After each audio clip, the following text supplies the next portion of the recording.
For generations, the worst among us have contrived to tear our social and political fabric apart to benefit the few over the many. Their intent and mission have been diabolically simple: divide and conquer. And they have been wildly successful. Hi, I'm Michael James Ott, veteran, retired engineer and businessman, and now ambassador and facilitator for the solution to this madness: citizen statesmanship. The vast majority of people from all corners of the globe are just like you and me. Extraordinary, so-called ordinary people. Join us in our quest to recreate the political landscape. It's the Pro and Con Show, brought to you today and every day by Citizen Statesmanship, the cure for what ails us.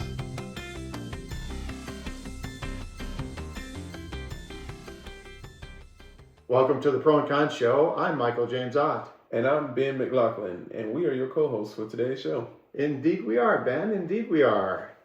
But who we are is much less important than what we have to talk about here today, and we have a great show for you today. Yes, we do. Today's topic: what is a narsole? It's going to be a good one. It's going to be a good one, like all the topics we have. Ben, before we define this new word, which is a blend of some other words that people will be very familiar with, I want to just go down a brief tangent with you. Okay. Have you ever watched a congressional hearing on TV? I have. It was a while ago, but I have. Okay. What was the circumstances around that? Do you remember why it was on TV? I believe they were hearing Mark Zuckerberg about some stuff with Facebook and their privacy and stuff like that. Okay. So it was one of the hearings. I didn't watch any of them either, or not either, but I didn't watch them. But I remember them going on. Yes, this was some years ago, and they were talking about whether they were being responsible in their use of their data and their algorithms and all this other stuff. So I do remember that happened. I did not watch them. Well, the reason why I bring it up is because just a couple of days ago, on February 10th, they had a congressional hearing on immigration. And because there's a lot of discussion about that at the moment, because people are being killed in the streets by some of the agents that are going about this immigration effort directed by Trump and his people. And so then I ended up the reason why I ended up watching this, because I took my motorcycle for an oil change. And, I had to wait. And I was waiting, and it took a while. And so I was waiting in this lounge, and the only thing that was on, they had this hearing. That's always what they have going on. There's some kind of news, just random news stuff going on. So they had this hearing on, and I sat there and I watched this thing, and I got to tell you, Ben, I got really furious, not at one party or the other, which was the intent of everything that was presented. It was intended not to move forward how to resolve some of these issues or safeguard against them and make it all more effective and more fair and safer. That's what you would think it would be intended for. You would think, and I guarantee you, Ben, if there were people like you and I in Congress and in the Senate and so on, and in the Oval Office, that's exactly what we would be talking about. I mean, that's the point. This is, okay, so we have this issue. We have some immigration issues. We want to resolve them. So how do we move forward to do this in a way that is, safe for people, but effective? And it can be both, safe and effective, but... And so these hearings was, it was just unbelievable. So they alternated. They each had 5 minutes, and because the Republicans, the GOP at the moment, they have the majority, so they run everything. So the chairman of the meeting he's like, okay, we got 5-minute limits, and okay, fine, you don't want to be strict about it, fine, okay, fine, that's fine.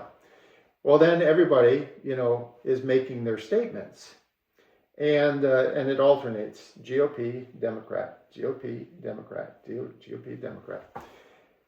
And every statement, they got 5 minutes. Are they asking questions about, well, how do we make this better? How do we, but no. They make a 3.5-minute statement about how the other party is, evil, and, it's you guys' fault. And it's their fault. And, so the Democrats are, people are dying, which, of course, this is just, we don't want to make light of some of the things that are happening, but. Mm-hmm. But from the standpoint of, if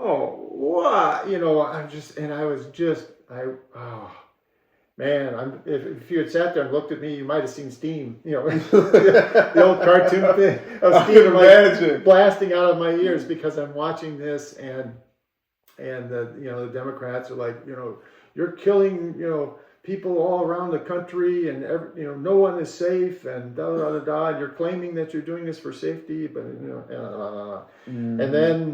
and then the Republican would say, there's immigrants flooding across the border, it's all because of the Democrats, Biden, and all those people who don't remember what it's like to work are telling us that we're losing jobs. Yes, from all the parties. Okay, again, all the parties. Amen. And so I'm watching this, and at one point, a couple of things. One is there's like 3 directors, and they're answering the questions from different security agencies, and I don't remember the details. I never would, but they're talking, and so one of the guys, okay, can you give us a summary of what your agency has done to date, or whatever? Well, we have arrested and deported, over 4,000 gang members and murderers and things like that were found in the immigration population. We've done that, and we have stopped and interviewed and talked to almost 400,000 immigrants. In our quest to make sure that people are here legally and properly, and so on and so forth. And so I'm sitting there thinking, okay, so he's proud of both those numbers. Mm-hmm. But now let's just, for a moment, think about the ratio. Mm-hmm. 4,000 to 400,000. So that's 100 to 1. So the point being, folks, because the way that the information is presented to you, to all of us, by the media outlets that are owned by, and we haven't defined NARSOLE yet, but you'll understand here in a moment. We'll see. They're owned by the NARSOLES, and they change the agenda. They change things. So again, yes, 4,000 bad people. That's bad, and we need to get them out of the country. That's fine, awesome. Everybody agrees with that. But there's 400,000 people that have been approached by the security forces to find those 4,000. And that's a ratio of about 100 to 1. And so you have to be, when these security forces are approaching people, they need to recognize, and we all need to recognize, there's only like a 1 or 2% chance that who they're talking to is a really bad person. Mm-hmm. And the rest of them, okay, they may be here illegally, and you may have different opinions about how bad that is, but that's the difference. And there are differences between, doing a criminal act like jaywalking, mm-hmm. and doing a criminal act like murdering somebody. Exactly. It's not the same. Yes, you're both criminals, but stop. It's not the same. It's not the same. So anyway, so there was that point. And then they're doing, an alternate every 5 minutes. You're Democrat, Republicans, Trump, blah blah blah blah blah. You guys, blah blah blah blah blah blah blah blah. You're fascists, Nazis, running around, da da da da. And then of course Republicans, Democrats, commie, blah blah blah blah blah blah blah blah. And I'm exaggerating a little bit, but only a little. But that's the gist of how it goes. That's the gist. And so at one point, and it was the 4th or 5th Republican that said this, and it could have just as easily been a Democrat, but it was a Republican that said this.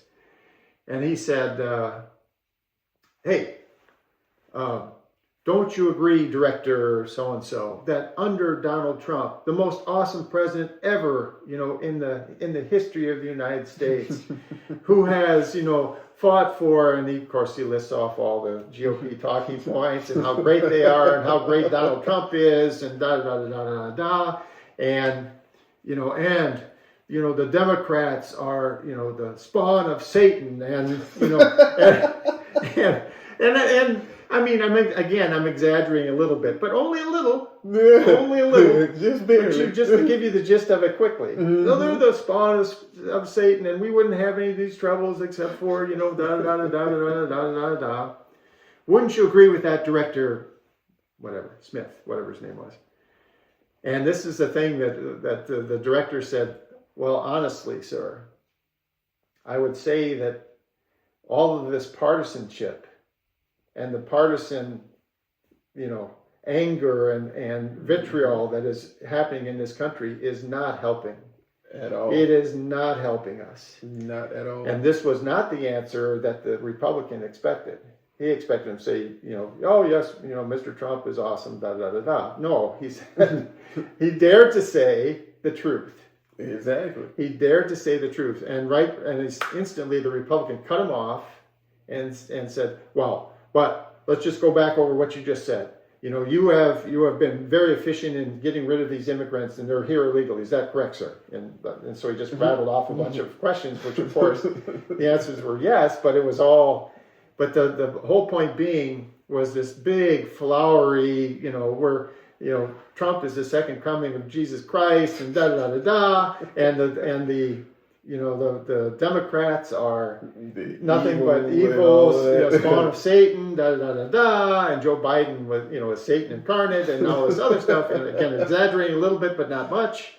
And the whole point was, again, as a specific example of this, and it just drove me crazy. I can imagine. It just drove me crazy.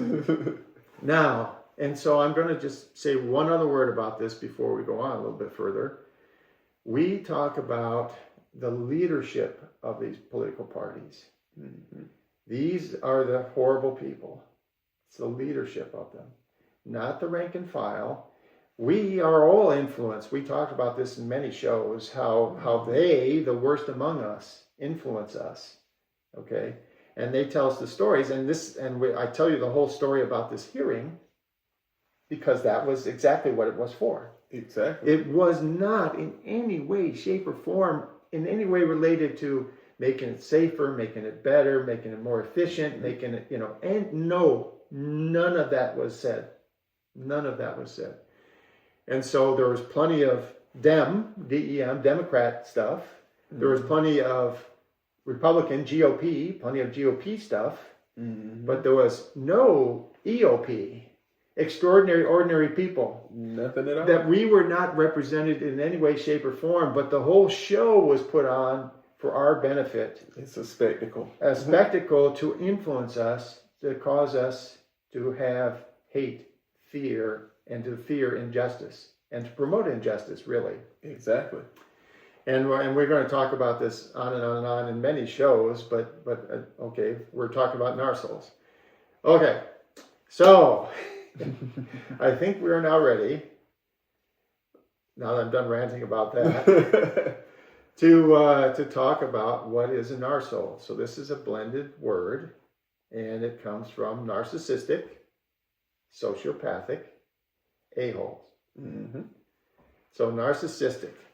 So Ben and I, we both have a nice little list here in front of us of what the traits are. That's a hot button word these days. It gets thrown around a lot, but it definitely applies really well in this situation. It applies to these people, and this is the thing, and we're going to talk many times about the label and blame thing. This is the technique.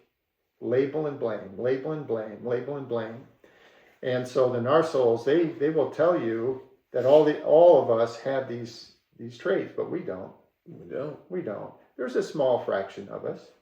So we're going to go through the traits here just very quickly. And so the first one is sense of self-importance. Mm-hmm. So Ben, you know anybody like that? I do. But is it like everybody in your family, or no? It's very few people. Very few. But you know, I mean, we know them, and this is and anecdotally, folks, whether you're watching or listening anywhere around the world, you know, the number is roughly, somewhere between 50 and 100 to 1 of us EOP, extraordinary, ordinary people. Yes, sir. Extraordinary. I emphasize that word. Definitely. Ben here is extraordinary. He is extraordinary. You are definitely extraordinary. No, I'm not. But extraordinary, sir. We are extraordinary, ordinary people, the EOP. And we outnumber the bad guys, the true bad hombres, by at least 50 to 1. Exactly. But they have been using rhetoric. They've been telling us stories, lying to us, and therefore we get caught up in some of this stuff. So they have really a sense of, good at that. They are extremely good it's at like that. They throw a little bait out here, get you fighting each other, and before you know it, this guy's sitting up on the throne. Exactly. Like, wait a minute. How did he get there? Yeah. It doesn't matter. That's my guy. Let's keep fighting. Yes. It makes no sense. It's label and blame to distract. Exactly. Distract us. And in other shows and when I'm out making speeches in public, I talk about pickpockets, distracting people so they can get the wallets and stuff like that. But anyway, so the next one here, preoccupation with power, beauty, or success. Again, know somebody? Yeah, I can think of one or two people just like that. Not close friends or anything, but definitely. But the rest of us, your family, your friend, most of your coworkers, no, not like that. It's a big negatory. It's not true. Mm-hmm. Entitled, going to be the same thing. Yeah, going to be the same thing. They can only narcissistic people really only feel comfortable around other people that they think are important or special, because they have to be part of the club. Mm-hmm. And they literally, and it's the funny thing is, it's like literally like the club, right? Exactly. They have special clubs. And it's it kind of reminds me of like the show Bridgerton, when everybody's all about status and, oh, well, I'm only going to go here because certain people are going to be there. So I got to be in this crowd so that I'm validated for who I am. And they're constantly trying to climb that social ladder by, I need these people to adore me, but I also need to be amongst these people to be validated. And we see that a lot in politics, pretty much. Sure, absolutely. Well, that's a great thing. That I have never watched Bridgerton, but I know a lot of people have. Mm-hmm. And that's one of the things, sometimes we'll use television shows or movies as examples. Mm-hmm. They're fictional. Yeah. But, it helps. And that's because they really do exaggerate it a lot. Like, to the point it's almost comical. But when you look at what we're seeing today in politics, it's like, wow, it's like they're mirroring this stuff. Like, yeah. It's interesting. Yeah. So they're exploitive for their own gain. Again, mm-hmm. They're arrogant. Okay. Narcissistic people are arrogant. They lack empathy. That's a big one. We're seeing that a lot. That's a lot. Even in that hearing. Yes, absolutely. The fact that you can sit here and say that that's okay. Don't even care about the mind of a child who sees these armed guys coming up after you and your parents, and you got to prove that you're innocent. That's terrifying. Yeah, traumatic even. Yeah, especially the way that they go about it. It's one thing, and again,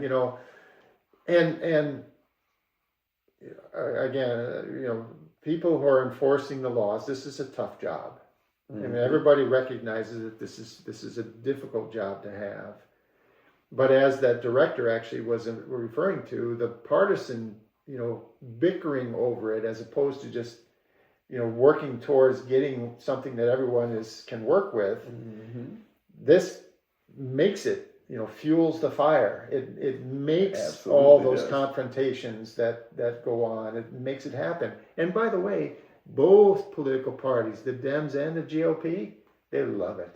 They do. They are loving it. All of the hate and fear and discontent and everything. And they love it. It's almost become like the new version of boxing. In between boxing matches, you got these fighters going back and forth on social media. They're angry. They hate each other. Want to kill each other. Finally, you get a fight set up. Fight happens. Person wins. Now they're friends, kinda, and then it's on to the next opponent. And we're seeing that in politics these days. Well, it's always been true because the NARSOLES, now we're talking about them, the NARSOLES, where are they? Where do we find them? Well, we find a very high concentration of them in the House of Representatives, on the floor of the Senate, and in the Oval Office. That's in the United States. Now, for viewers or listeners in other parts of the globe, you find them again in the upper echelons of your governments around the world. Exactly. So these are, and in future shows we'll talk about why that is, how it is that the NARSOLES end up in those positions. But today we need to get back on track. Oh yeah. And keep going through these traits. So they feel like they must be admired, and they're envious of others, or they want others to be envious of them.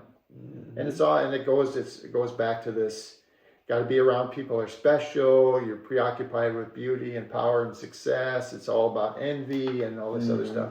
And this is not before we go to the sociopathic traits. This is not normal people. This is not the EOP, the extraordinary ordinary people. This is not us. This is not none of these things are me. None of these things are me. Yeah. But even if I were one or two of them, I'm still not a NARSOLE. Exactly. And just to make sure that people understand, a NARSOLE has all of these traits. All of them. All of them.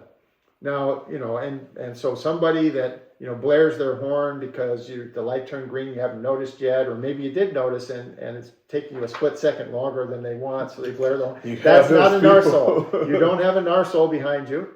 That is just a person that, in a hurry. Yeah, it's just impatient. Impatient, in a hurry. And there could be many reasons. I mean, you don't know. Maybe they have a sick child in the back seat, and they're trying to get to the hospital. Late for home after work. Yeah, God knows. Like people say, I'm late for home. But the point being that you have to have all these traits to be a NARSOLE, and then there's plenty of course, us extraordinary, ordinary people. Routinely, we do stuff that we're not proud of, Yes. And on occasion we get angry about, I'm sure, maybe, some of us never get angry. Ben, have you ever gotten angry at anybody? I definitely have. Okay, so I have too. I have absolutely, and so I've yelled at people, and I've regretted it later. Sometimes I didn't, but often, usually I did. It's like, there was a better alternative than that. Yes, that was, I did, I was not a good person. I should have not done that. So I just want to reiterate that NARSOLES are horrible people. They have all these traits, and that makes them horrible. And then the rest of us are the extraordinary people that on occasion we have a bad day, we get angry about a specific thing, and on and on. But that does not make us NARSOLES. Okay, so now we go into the sociopathic traits. So they lack empathy again, and no remorse. No remorse at all. No remorse. They're manipulating and deceitful. Gee, that's not anybody in Washington, D.C., is it? No, of course not. They're all great. They're great grand in every old people. way. They're great in every way, yes. They're impulsive and irresponsible. Oh. And so, for example, our deficits are climbing. And of course, both parties point at each other. It's their fault, it's their fault, it's their fault, it's their fault. To annex territories and countries. and on and on and on. There's all kinds of things over the years, right? But it's all about, and it's being irresponsible. And sometimes actually the failure to communicate things in a good way is also irresponsible. They just do things sometimes. And I used to be in the military, and so leadership 101 is to talk to people and try to build consensus about what you're going to do. Now, on occasion, when there's super urgency, you just don't have that time, so you just give the order and go. But most of the time, as a good leader, you want to talk to people and explain, this is why we're doing this. This is the problem that we're trying to solve. This is what we're trying to get to. Anyway, so their sociopaths are aggressive and violent. They disregard rules and laws. They have superficial charm. Gee, that is, and this is the thing, again, going back to the politicians, they tell us, that this is part of the stories, they can be very effective at oh, Ben, I'm just like you. This inflation that we've been having, that's terrible. If I'm elected, we're going to fix that. Or I understand that you have concern about these big deficits that our government is running, and I'm with you 100%. And if I'm elected, if you vote for me, I will fix it. Right? I will fix it. They know how to charm their way in. And they make all the promises. Shake hands and kiss babies. Yes. They shake hands, kiss babies, make all the promises, and then when they get there, they're narsoles. And they start doing everything for themselves, which is all that they can do. They're not capable. We talk about why we're different than this, the EOP. Why we're different than this. They're not capable. For whatever reason, whether they were born genetically that way or bad things happen to them or whatever things happen to them during their lives, but they end up with this list of traits, and it's bad for everyone, and especially when they get to a position of power. Exactly.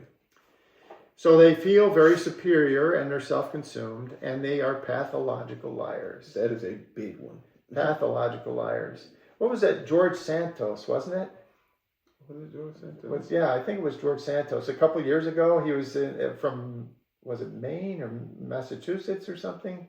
Anyway, from the Northeast. And this guy, I don't know if you followed any of that was going on, but he lied about everything. He said he was like the captain of the volleyball team. Oh, yeah. I do remember that. That guy. Because a lot of the late night guys were doing bits on his life.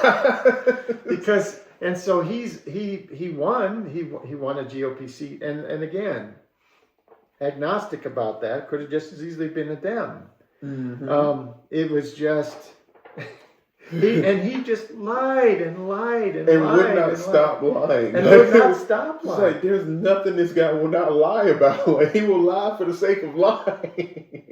It was amazing. It was amazing. It was like the most amazing example of pathological lying ever, at least on a public scale that I've ever seen. I mean, scary. He just would lie. He lied about everything. He lied about, friends. He lied about his education. He lied about his jobs. He lied about where he's lived. He lied about everything. And then people would say, well, you lied about this and this and this. And he would say, no, I didn't. And then he would tell even more lies. And things like the press and the reporters are like, but we have photographs, we have videos, we have photographs. Right now, I can show you. Right now, right this second, I can tell you that you're lying to our face. And he would go, "No, I'm not. No, absolutely not. Absolutely not. You are. That's fake news." That's oh, it's unbelievable, unbelievable. Okay. So those are the traits, last one being a pathological liar. And we all know, if you paid it, and again, be agnostic about the party. You know that our politicians, especially on the national level, because the bigger the gauntlet, the harder it is to get there, the more likely that these people are going to be the ones that are left standing. Because, for example, let me just pose this question to you. Ben, if I said, why don't you run for president of the United States? Would you love that idea? I would not. Under current circumstances, yes, right? Because of the media, and you got to raise a lot of money, and you got to go around and talk to a bunch of people and make a bunch of promises, and da-da-da-da-da. And to even get there now, from what we've seen become, there's no character, there's no class about it. At a certain point, you have to be willing to go lower than low, lower than yourself, to get in with these people. And I don't want that for myself. Right. And then that's exactly, I was hoping you would say that, because it's true. I mean, again, the EOP, the extraordinary ordinary people, we, with the current paradigm, don't want to have anything to do with it. Exactly. And that, fundamentally, folks, whether you're watching or listening, fundamentally, that is why the NARSOLES are in Washington, D.C. That is why They're, it's a very high percentage of them. And it's weird because you would think that with 100-to-1 ratio or 50-to-1 ratio in the general populace, that there would be that kind of ratio in Washington. Exactly. But because of the election system and the current election paradigms, the ordinary people, the EOP, don't want to have anything to do with it. So that's one of the things we need to change. Okay. So now let's talk about, there's just one last thing here before we move on. 2 categories of NARSOLES. Okay. So and again, we talked about these traits, and if you want a copy of the traits, folks, just send us a note at freeequalfair@gmail.com. Anything on the show at any time, just a little brief housekeeping thing. If you want a copy of a list that we've got or information that we've got or whatever, happy to send it to you. Just send us a note, freeequalfair@gmail.com, and we'll respond. Okay, so there's 2 categories of NARSOLES, people with these kinds of traits.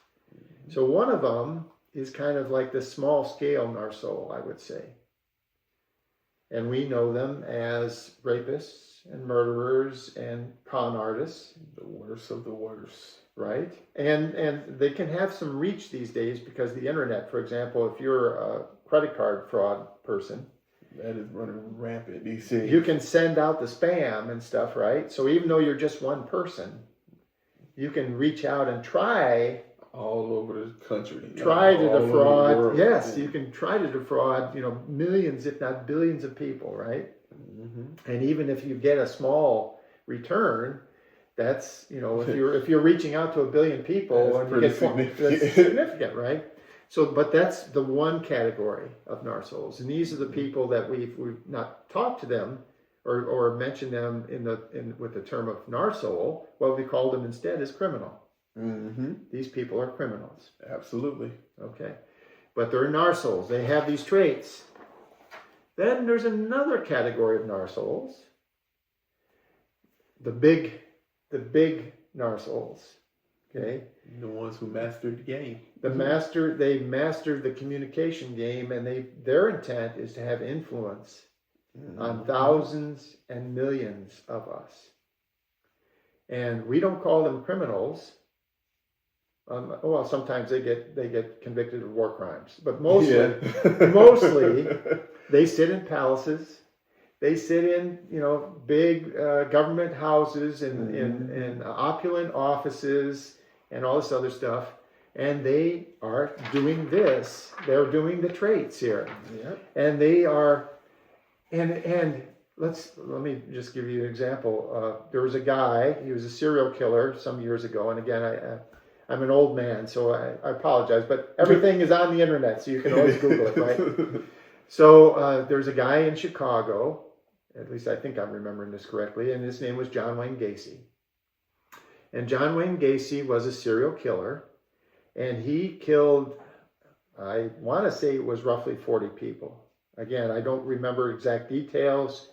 Don't get angry at me because I say $1 versus 99 cents. Okay, whether he killed 33 people or 40 or whatever, he killed a lot of people. Yeah, and he was doing this. He was, lying and influencing and stuff, and baiting people in where he could charming his way in where he could kill them. Mm-hmm. And of course, he's a horrible, horrible criminal. Now, just think about on the other side of this coin, you have these world leaders, and a very great current example of this is Vladimir Putin. Yes. Right? Vladimir Putin and the war and Putin's war, and I say this all the time intentionally, it's Putin's war against the Ukrainian people. It's Putin's war. It is. The Russian people, they have very limited access to information, and and again, they get influenced by stories and stuff like that. I guarantee you, if the Russian people knew what was happening, especially it's my understanding that they have lost at least 400,000 soldiers. Yes. And I mean that it's probably on the low side. And just to put that in context, our United States, we sent 16 million people roughly into World War II, and we lost about 400,000 people in World War II. We sent 16 million people in the war, and we lost around 400,000. The Russians have sent whatever, a million or something into war. And they have lost like 400,000, and that's kind of at the low end. Sheesh. And so the whole point is, so Putin has been recognized as a criminal. He's been indicted by the World Court or something, and charged. And so there's like 120 member countries around the world that if he sets foot in, they're supposed to arrest him and extradite him to the Hague in Copenhagen, where he will stand trial for war crimes. And those war crimes have to do with a lot with doing bad things to children. But there's a ton of other war crimes that he's committed. We don't, and this is again the NARSOLES, because World War II it was really Hitler. It was Hitler. It wasn't the Germans. It really wasn't the Germans. I mean, it ended up because they were influenced by Hitler. They got under his spell and they did those things. But I lived in Germany, a few years ago for almost 3 years. And the German people, they're wildly aware of what happened, leading up to World War II and in World War II. And they are deeply ashamed, and they have a massive intent to never allow their society to do that again. Yes. Noble. And because they recognize that they were led into this by one of the world's greatest narsoles. So it's Putin's war. And one of our shows is going to be To Russia with Love. Because what we're going to be talking to you is the EOP, the Extraordinary Ordinary People in Russia. You can do this.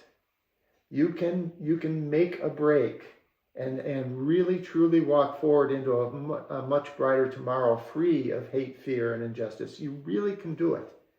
But you're not going to be able to do it. You're going to have to get rid of Putin.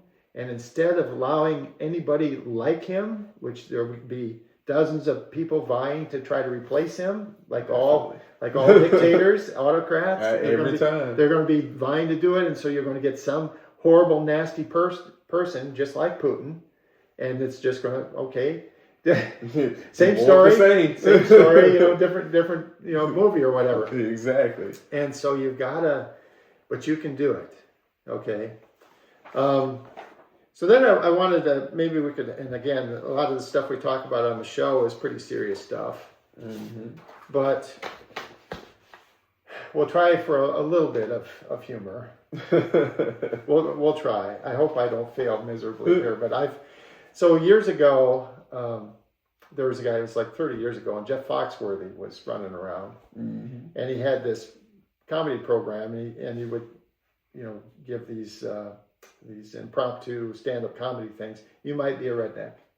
I remember those. So Ben, you were really young back then. Really, really young. But you remember at least some of that. You might be a redneck stuff. I do. Okay, so at least it was. Because I remember there was like a whole little joke book about it and stuff like that. So yeah. Okay. So and so again, look it up. You're young. Don't remember. Look it up. It's fine. It's all on the internet. The history is important. Even this history. So you might remember him saying things like, if you have more toilets on your front porch than you have in your house, you might be a redneck. Or if you spend more for your truck than you spent for your house, you might be a redneck. It's funny because I saw a house that was like that on the way over here. Well, we're talking. Well, yeah, but it's funny for the joke, but it's like it made me think about that. Like, wow. Yeah, I mean, okay, people make life choices, but okay. So we've been talking about narsoles. So, you are likely a narsole. If you have billions of dollars and seek billions more, you are likely a narsole. Absolutely. Absolutely. If you are an elected official and you would do just about anything to get reelected, you are likely a narsole. Definitely. If you regard members of our armed forces as losers and suckers, you are likely a narsole. If you believe that the world does or should revolve around you, you are likely a narsole. Definitely. Ben, do you believe the world revolves around you? Absolutely not. Do you believe it should? I don't. And I mean, that sounds like a lot of responsibility, to be honest with you. But you don't. It's just, again, a tiny portion of our population have been really screwing us over for centuries. Yeah, definitely. If you own a major sports team, you likely are a narsole. If your house costs more than some hotels, you are likely a narsole. That's saying a lot. And finally, if you own or have commissioned a statue of yourself, you are likely a narsole. Now that is 100% textbook narsole. So there you go. You paid money for a statue of you. You could just look in a mirror. Well, yes. Again, the vast majority of us, and it's even, and we struggle with understanding it. Frankly, one of the reasons why they get away with what they get away with is because it's so foreign to us. And and again, in other shows, we'll talk about how they lie and do all this stuff, and they step by step, gain our confidence and get us basically to do their bidding. But and part of that is it's so foreign for us to lie to each other. It really is. I mean, it happens, but we generally have consciousness. I'm not able to say that word. It doesn't sound like I'm saying it right. But anyway, we have consciousness. And it doesn't sound like I'm saying it right. But anyway, and so, like I've lied a few times in my life, and it's eaten away at me.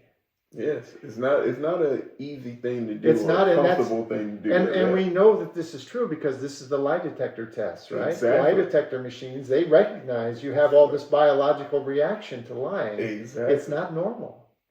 But the narsoles, you can slap them on the machine, they'll pass. They can say anything they want. 100%. Guarantee you, George Santos, you could slap him on the machine, and he would just pass with flying colors. Man! Tell you that you're a Martian, and they'd have to double check if the machine was working. Like, is this thing even working? Yes, they were trying, and it's like it can't be working. It's just flatlining all the way. So after watching the hearing earlier this week, and now talking about the narsoles and recognizing what these people, what we've allowed them to do, they've tricked us, in fairness, but we've allowed ourselves to be tricked. And they've done this, and whether you talk about warfare and pestilence or poverty or whatever, they have been doing this stuff for centuries. And so, Ben, it makes me furious, and it makes me want to rant. And so I'm going to go on a very short rant here. I apologize. By all means. But I just feel like I need to say this. For generations, the worst among us have contrived to tear our political and social fabric apart for the benefit of the few, them, the narsoles, over the many, us, the EOP. Okay? They have done this. And their intent and mission have been diabolically simple. Divide and conquer. And they have been wildly successful. I'm Michael James Ott. This is Ben McLaughlin. And we are members of a growing group of ambassadors and facilitators for the solution to this craziness. And it's called Citizen Statesmanship.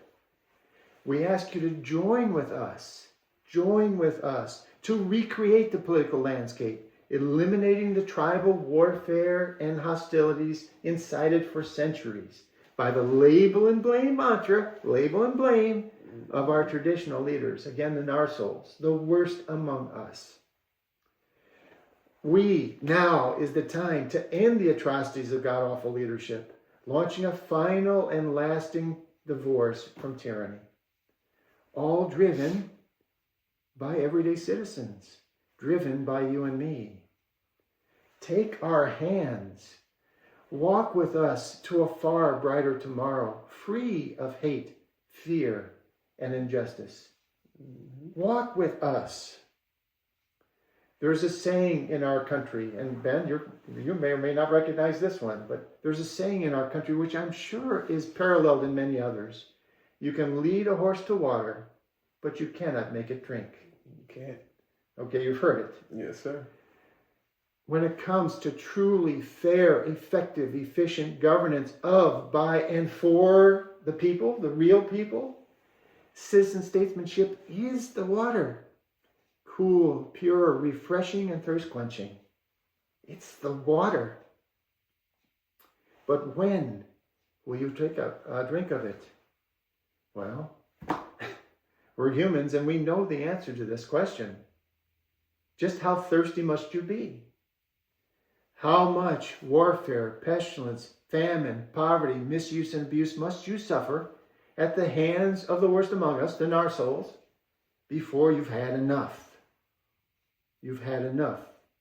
You're parched and ready to walk through fire to get to and drink from the eternal fount of freedom, equality, and fairness that is citizen statesmanship. Citizen statesmanship. Serving in our government should be like jury duty. I say again, being in an office in our government should be like jury duty. We, the extraordinary, ordinary people, we must lead ourselves. We must be citizen statesmen. We must be. The Reverend King had a dream. Barack Obama inspired many to hope, hope, hope. Every day, I hear people praying, hoping, hoping, hoping for a better tomorrow. One of my brothers once wisely said to me, Mike, hope in one hand, poop in the other, and see which hand fills up first. Yeah. Have you heard that, Ben? I definitely have. Plenty of times. Citizen statesmanship is not a dream. It is not a dream. It is not a hope. It is the solution. It is the effing solution. It is the cure for what ails us. It is the antibiotic for our infections. It is the perfectly tailored chemotherapy for our cancer. It is the wildly successful vaccinations against smallpox and polio. It is the magic pill that truly is the cure for what has ailed human society for centuries. Take it. Take it. Dark days are coming. Very dark days are coming for all of us. We will talk about that in this show and other shows. Dark days are coming. Unless we act. We must act. It's as if we're all in the same huge bus. Yes. And we're heading headlong for the cliff. Exactly. And the people behind the wheel are the worst among us. The NARSOLES, the uncaring, irresponsible, horrible people. All the people with that list of traits. They're arguing over what gas station we stopped at and who filled it up when we're all going off this cliff. All they care about is having hold of the wheel. Mm-hmm. That's all they care about. We're headed for a cliff. They are worried about, do they have their hand on the wheel? Mm-hmm. Ben, everybody out there, we've got to act. We've got to grab hold of the wheel. We've got to turn the bus. We've got to turn the bus. We have to. And it's our responsibility because we have to make our government for, by, and of the people. And our government is not for, by, or of the people because the people in our government don't remember what it's like to be like you and I. They have no idea what it's like to clock in 9 to 5 every day, to deal with tax rates increasing, or interest rates or none of the things, the price of groceries. I mean, we're talking about people that don't even grocery shop for themselves. Sure. We're talking about people that have a button on their desk to order a Diet Coke. They don't know where it came from or who bought it or who poured it. They just press a button and it comes through the door. These are not our people. This is not what our forefathers wanted for our government. I mean, you're talking about our forefathers retired back to their farms to do what they did before they were in politics. We got people that rose through the ranks and stayed there until they died. Yeah. And often paved the way for their family members to go the same route. Sure. This isn't what is going to get us into the future. This feudal era of America has to end. It has to. That's right. And again, from on occasion we talk about Einstein, right? And I mean, it's attributed to him. Some people argue. But his definition of insanity. Doing the same thing over and over again and expecting a different result. Exactly. The definition of insanity. And we've been doing the same insane thing for decades and decades and decades. We've been letting these people get into office, and they're just horrible people. So, just to finish, what you can do, we're going to finish the show. Please let us subscribe. You're out there, if you're reading or watching, subscribe, whatever channel that you might be watching or listening to this program, subscribe. Please subscribe to Freedom, Equality, and Fairness. Subscribe to Freedom, Equality, and Fairness in tandem and in concert. Freedom, equality, and fairness, the three tenets upon which rests all that is great and good about life in a democratic republic. Subscribe to Freedom, Equality, and Fairness. Let us learn. We're doing these programs to be educational, quite honestly. Exactly. We're doing these programs. Let us learn. Let us learn about our history. Let us learn about citizen statesmanship. Let us learn about our history and citizen statesmanship. And most profoundly, let us learn about a true path to a far brighter tomorrow, free of hate, fear, and injustice. Let us learn and go on that path. Let us learn it and go. Our next show is going to be wildly fantastic. And as you might expect, it's going to be on NARSOLES again. It's called NARSOLES Past and Present. It's going to be a good series. And we can definitely talk about Putin in that list. For sure, he will be mentioned in that program. A lot.